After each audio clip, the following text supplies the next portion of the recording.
தேனு பாலுமா ஓடுதீங்க.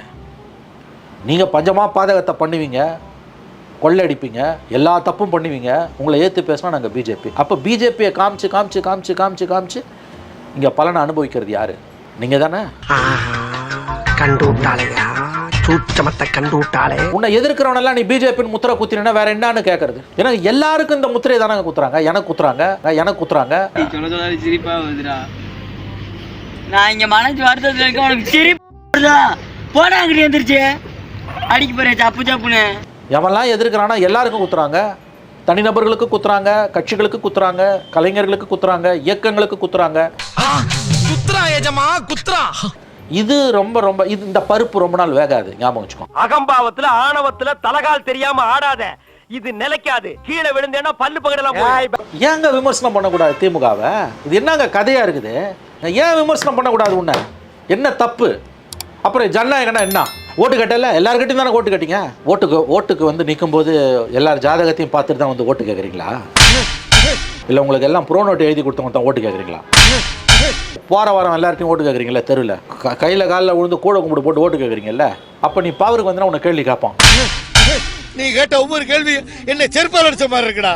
சரி, மந்திரிங்க போய் சாதி மாநாட்டில் கலந்துக்கிறாங்கல்ல, இதுக்கு என்ன பேர்? சமூக நீதினு சொல்கிறீங்க, திராவிட மாடல்னு ஒன்று சொல்கிறீங்க, திராவிடியன் ஸ்டாக்குன்னு சொல்கிறீங்க, இந்தியாவிலே நாங்கள் தான் சிறப்பான மாநிலன்றீங்க, உலகத்துக்கே நாங்கள் தான் எடுத்துக்காட்டி எங்கள் ஸ்கீமை ஸ்பெயினில் காப்பி அடிக்கிறாங்க, இங்கிலாந்தில் காப்பி அடிக்கிறாங்கன்றீங்க. நல்லது, மகிழ்ச்சி. மந்திரிகள் போய் சிட்டிங் மினிஸ்டர்ஸ் சாதி மாநாட்டில் கலந்துக்கிறான்ல, இது என்ன பேர்? இதுக்கு மந்திரி போய் ஜாதி மாநாட்டில் கலந்துக்கிறாங்கல்ல, இதுக்கு என்ன பேர்? இப்போ நான் என்ன உங்களை சொல்றது? தலித் மக்களுக்கு எதிராக கடந்த 3.5 ஆண்டுகளாக தமிழகத்தில் அரங்கேறி வரக்கூடிய திட்டமிட்டு நடக்கக்கூடிய சிஸ்டமிக் வயலன்ஸ்னுவாங்க. தலித்துகளுக்கு வந்து கோயில்களுக்கு உள்ளே போக இடம் அனுமதி இல்லைன்னா முதல்ல பேச்சுவார்த்தை, அதுக்கு பிறகு கலெக்டரும் எஸ்பியும் தலைமை தாங்கி ஆலய நுழைவு இது நடக்கும், பிரவேசம் நடக்கும். அதானே உலக வழக்கம். இப்போ என்ன பண்ணுறாங்கன்னா இழுத்து மூடிடுறாங்க. யாருக்கும் இல்லையா, பேச்சுவார்த்தையில் உடன்பாடு ஏற்படலைன்னா கோயிலை இழுத்தி மூடிடுவாங்களாம்.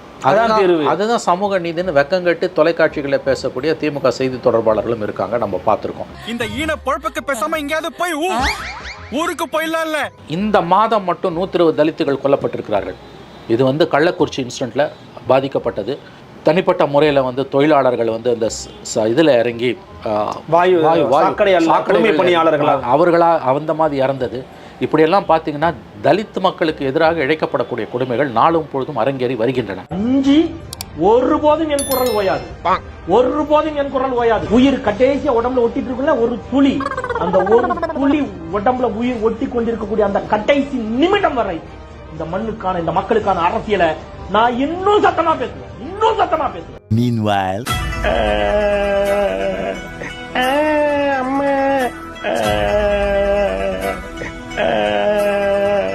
கொஞ்சம் பாப்புலராக இருக்காங்க, 8% ஓட்டு இருக்குன்னா அவனை பார்த்து பயப்படுறது, சினிமாக்காரனை அவனை பார்த்து பயப்படுறது, என்னது இதெல்லாம்? தலித் மக்களுக்கு எந்த கட்சியும் சாராத தலித் மக்கள் இருக்கிறார்கள். தலித் மக்களோட மொத்த பிரதிநிதின்னு எந்த தலைவரும் எந்த கட்சியும் சொந்தம் கொண்டாட முடியாது. அந்த மாதிரியான லைசன்ஸை எந்த கட்சிக்கும் யாரும் கொடுக்கல, இன்க்ளூடிங் திருமா.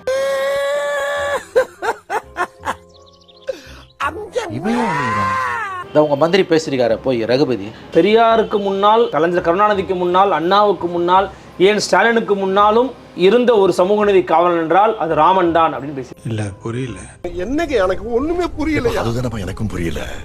தந்தை பெரியாருக்கு முன்னால், பேரறிஞர் அண்ணாவுக்கு முன்னால், டாக்டர் அம்பேத்கருக்கு முன்னால், தலைவர் கலைஞருக்கு முன்னால், இன்று நம்முடைய தலைவர் தளபதிக்கு முன்னால் இந்த திராவிட மாடல் ஆட்சியை முன்னெடுத்து சென்றிருக்கின்ற சமூக நீதியினுடைய காவலன், சமத்துவம், சமூக நீதி இவற்றை எல்லாம் போதித்த உலகத்துக்கு எடுத்துச் சொன்னவன், எல்லோரும் சமம் என்று சொன்ன ஒரே நாயகன் ராமன். இப்படி சோறுங்கிறக்கு எவ்வளவு மானங்கட்டு போய் தெரிய வேண்டியிருக்கு தெரியுமா? பேசுறாங்க பேச்சு.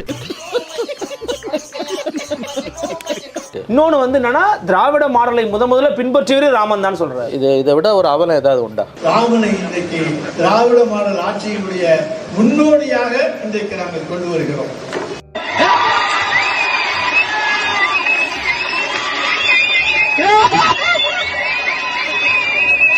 இப்போ இதுக்கு வந்து திராவிடியன் ஸ்டாக்ஸில் எங்கே போவாங்க? இதை விமர்சனம் பண்ணால் அவன் பிஜேபி இல்லையா? இது என்ன ரகுபதி பேச்சுக்கு என்னங்க அர்த்தம்? காலங்காத்தால உனக்கு குறவழி வரைக்கும் சோத்த போட்டு வண்டியில ஏத்திட்டு வந்ததுக்கு உன்னால என்ன பண்ண முடியுமோ அதை பண்ணிட்டேன். தேங்க்யூ. எனக்கு தெரிஞ்சு கடந்த 10-15 ஆண்டுகளில் ஒரு கட்சி ஒரு தலைவர் கொல்லப்பட்ட நினைவேந்தலில் கலந்து கொள்ளக்கூடாது என்று, அதுவும் ஒரு கட்சி தலைவர், திருமா மாதிரி ஒரு பெரிய தலைவர் ஒரு வீடியோ வெளியிடுறதுன்றது நினைத்து கூட பார்க்க முடியாத ஒரு அவலம். சில அரசியல் களத்திலே கூலியை வாங்கி கொண்டு அரசியல் அறியாமையில் உழலுகிற அற்பர்கள் திமுகவுக்கு எதிராக அவதூறுகளை பரப்பும் பணிகளில் ஈடுபட்டு வருகிறார்கள். அப்படிப்பட்ட சக்திகள் பங்கேற்கக்கூடிய நிகழ்ச்சிகள் எதிலும் நாம் பங்கேற்கக்கூடாது. அட வெக்கம் கட்டுவீங்களா? இதுக்கு எதுக்குடா வெள்ளையங்கிலி மாலையன்னு மானம் கட்ட அயோக்கிய பள்ளிலாம். இதுக்கு ஒரு 4 பேர்த்த மூத்திரத்தை வாங்கி மடக்கு குடிக்க வேண்டியதானே? ஏன்டா இந்த வேலை பாக்குறீங்க? திரும்ப வந்து திமுக கிட்ட வந்து பிரிச்சுடுவாங்க, திமுகவுக்கு எதிராக அங்கே கோஷம் போடுவாங்க, திமுகவுக்கு எதிராக அங்கே மேடையில் பேசுவாங்க. பேசட்டுமே, இந்தியா கூட்டணியை திமுகவை திட்டுவாங்க, அங்கே போகாதீங்கன்னு திரும்ப பேசுகிறாரு இல்லையா? சொன்னாரா இல்லையா? திட்டினா இந்த விமர்சனத்தால் ரஞ்சித் மேடையில் ஒரு 4 பேர் பேசுறதால உங்கள் கூட்டணி உடஞ்சிடுமா? நீங்கள் கலகல தெரியுங்களா? அவ்வளோ பலவீனமாக இருக்கீங்களா? இளவு வீட்டுல கும்பலையா கூட இவ்வளவு அழுக மாட்டாளுங்க. ஆனா நீ இந்த ஆளே அழுகிறியடா. இந்த ஆளே அழுகிற நீ. திருமாவோட பாஷையில மட்டும் தடுமாற்றம் இல்லை, அவருடைய உடல் மொழியிலே தடுமாற்றம் இருக்கு. திமுகவை காப்பாற்றுவதற்கு இவ்வளவு தூரம் ஏன் திருமா அந்த அளவுக்கு எதுக்கு வந்து இந்த கவர்மெண்ட்டுக்கு மாநில அரசுக்கு ஒரு முட்டு கொடுக்கணும்? காசு பணம் கொட்டு மணி மணி, காசு பணம் கொட்டு மணி மணி. அம்மா இப்படி என்ன கிளம்ப வேண்டியதானே? அதான் துப்பிட்டில போக வேண்டியதானே? திமுக விமர்சனம் பண்ணால் திருமாக்கு ஏன் இவ்வளோ கோவம் வருது? Is a part of the government? கிடையாதே. நீங்கள் எல்லா விஷயத்துலையும் கவர்மெண்ட்டுக்கு வந்து ஆதரவு தெரிவிச்சுக்கிட்டு கவர்மெண்ட்டோட தொங்கு சதையாகவே மாறிட்டீங்கன்னா தலித் மக்கள் உங்களை விட்டு விலகி போவார்கள். அந்த அளவுக்கு எதுக்கு வந்து இந்த கவர்மெண்ட்டுக்கு மாநில அரசுக்கு ஒரு முட்டு கொடுக்கணும்? இல்ல மாஸ்டர், நீங்க நம்பர் 1 டுபாக்கு, அவன் நம்பர் 2 டுபாக்கு. நான் நம்பர் 1. உனக்கு தலித் பாலிடிக்ஸ், தலித்துகளோட கொடுமை, தலித்துகள் சந்திக்கக்கூடிய அந்த துன்பங்களை பற்றின அடிப்படை அறிவு 10% இருந்ததுன்னா அன்னைக்கு ரஞ்சித்தோட பேச்சை பார்த்து உனக்கு கோபம் வராது. உனக்கு புரிதல் இருந்ததுன்னா கோபம் வராது.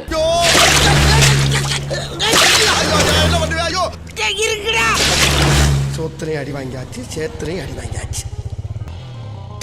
ரஞ்சித்துக்கு எதிராக அல்லது ரஞ்சித் வந்து ஒரு பிஜேபி அஜெண்டாவை முன்வைக்கிற ஒரு நபர் அப்படின்னு பேசக்கூடிய விமர்சனங்களை ஒரு பத்திரிகையாளராக நீங்க எப்படி அவதானிக்கிறீங்க? அவருடைய பேச்சில் என்ன தப்பு இருக்குன்னு எனக்கு புரியல. அவரை ரஞ்சித்தை வந்து ஏன் இவ்வளோ போட்டு அடிக்கிறாங்கன்னு எனக்கு தோணுது. என்ன தப்பு பண்ணார் அவர்? ஒரு கருத்தை சொல்றதுக்கு ஒரு கலைஞனுக்கு உரிமை இல்லையா? உங்களை எதிர்க்கிறவங்களெல்லாம் ஏன் இப்படி முத்திரை குத்துறீங்க?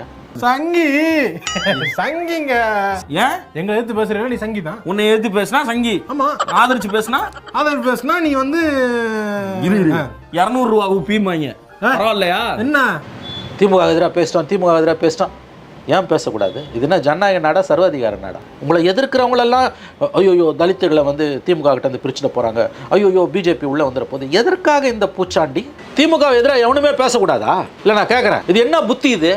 இதுதாங்க ஃபாசிசம்.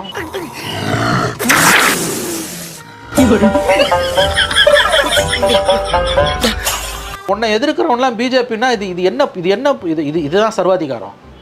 இதுதான் சர்வாதிகாரம். ஆனால் என்னை எதிர்த்தாலே, மூச்சு விட்டாலே, ஒரு சின்ன கொட்டாயை விட்டாலே ஐயோயோ பிஜேபி, என்ன கதை இது? சரி, அவ்வளோ பேசுறியா? அப்போ நீ யோகியமாக இருக்கணும்ல. அப்படியா சொன்னா? இதை விட கேவலமா ஒன்று சொன்னா சொல்லட்டுமா? கேட்ட பையன் சார் இந்த பால்சாமி.